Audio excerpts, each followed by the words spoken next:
ওই আল্লাহ পর্যন্ত যদি গ্রহণযোগ্যতায় পৌঁছাইতে হয়, ওইখান থেকে বাহির হয়ে গেছি, ভালো তো বাসি কিন্তু আগেরটুকু জানি না।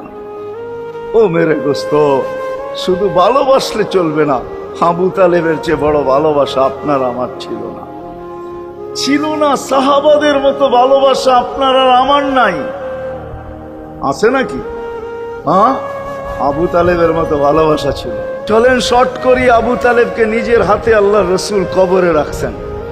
যখন রাখতেছিলেন তখন চিৎকার দিতেছিলেন, আম্মি মা তারাক্তালি সাবিলা, চাচা কোন রাস্তা রাখলেন না আমার জন্য।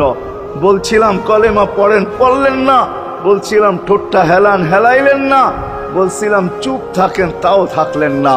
সর্বশেষ একটা চিৎকার দিলেন, আলা মিল্লাতি আব্দুল মুত্তালিব, আব্দুল মুত্তালিবের ধর্মের উপরে চলে যেতেছি। এই কথা বইলা দুনিয়ার থেকে বিদায় নিলেন। চুপও যদি থাকতেন তো আমার জন্য কোনো সুযোগ হইতো। চাচা, ও চাচা, আমার জন্য কোনো রাস্তা রাখলেন না। ভালোবাসা কাজে দিবে না। এই জন্য চলেন, জীবনটাকে গ্রহণযোগ্যতা পর্যন্ত পৌঁছাইতে হইলে কদমে কদমে মুহাম্মদুর রাসূলুল্লাহর আদর্শ লাগবে, যেটাকে আরবি ভাষায় সিরাত বলে, যেটাকে কেরিয়ার বলে। আল্লাহর রসুলের কেরিয়ার লাগবে, আল্লাহর রসুলের আদর্শ লাগবে, আল্লাহর রসুলের সিরত লাগবে, আল্লাহর রসুলের চরিত্র লাগবে।